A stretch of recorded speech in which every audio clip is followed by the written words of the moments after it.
The Chautauquas that we've been doing at Mount Madonna are really about engagement of people who care about learning. And they center around the essential question of what are the conversations that I want to have that will support my own transformation in the learning process? And how can I engage in conversations that will support the work that I care most about?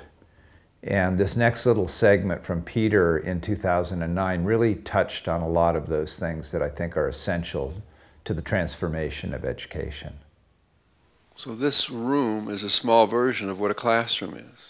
And what we're doing here is not a special event. Why wouldn't every classroom have all of the qualities and structure of how we spent this morning? And so this is not a special circle. You know, why wouldn't music be in this classroom? Why wouldn't there be space for everybody's voice to be heard?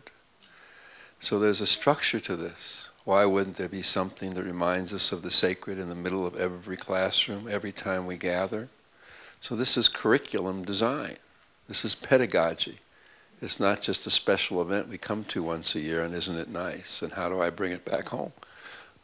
Everything you want to bring back home, all you have to do is replicate what your experience here has been. And these are design elements. So you begin with music. You create space when Angelus speaks and then says, would you like to say something? That creates space for reflection in the world. And it doesn't matter how many people talk, because everybody is confronted with the question, is there something I want to say? And the people who didn't say anything had just as strong experience as the people who did. And if you want to have some fun, ask yourself, if you didn't speak, what's the story you're telling yourself about why you didn't speak? And that'll take you where you want to go. Because whenever you didn't speak, whatever that story is a story of how you're doing your life anyway. And so in the small space of 20 minutes, you got 1 year of therapy taken care of. And to me, you know, Gary said something. He says, I realize it's all personal transformation, which it is, and it's all communal transformation too. And Gary knows this as well as anybody, that there is some quality in the structure of gathering that's transformative in and of itself. And so this community has its own beat, its own rhythm. And so if you start just deciding that the structure of our gathering matters, you will figure out how to structure your gatherings in a different way that produces a different outcome. And it tells you can only talk so long, you can only stay in one configuration so long, because at some moment energy starts to reduce, and as soon as you see energy reducing, you say, I have to change the structure of our gathering. I don't care what I came here to say. Because what's the point of you teaching if nobody's listening? And I know that every time we take a break and every time you break into small groups, energy is produced. And the breaks count. The best conversations we all had was in the last 30 minutes and we called it a break.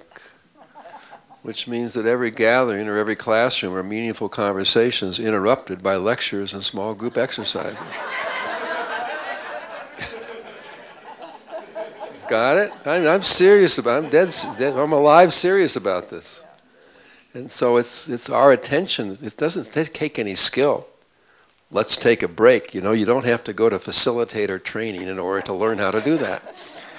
You just have to say, I am here as an educator to monitor the rise and fall of energy in this room. And if energy is falling, nothing I have to say will matter. And what produces energy, I know. Groups of people in twos and threes with a couple of admonitions, don't be helpful. All right? It's not that I don't want to judge you. I don't want to help you. You know, I've told myself all my life I don't want to judge you. What I haven't said is, Peter, stop being so damn helpful. And so a couple of admonitions, break into small groups, be with somebody you know the least, why do you do it? Because it produces energy. Because the community is revitalized by the small group. And also, it's a space where everybody's voice gets heard. I can't bear to go too long without your voice being in the room. I don't have to hear it. And so all these are kind of design elements is the point I'm making. And to me, they're classroom design. And if you think, well, what Ward is giving voice to is the redesign of the social contract of a classroom.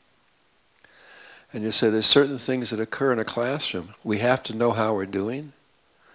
I know that peer interaction is the source of real learning.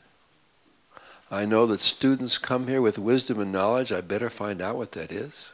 That the purpose of a classroom is to help each of us discover what we already know. If I asked you what you learned here, you would tell me something you've known all along. You just didn't know how much it mattered. And so you could almost start a class by saying, welcome. I am here to help you connect to each other. I'm here to help you decide what matters to you. I'm here to help you discover what you already know.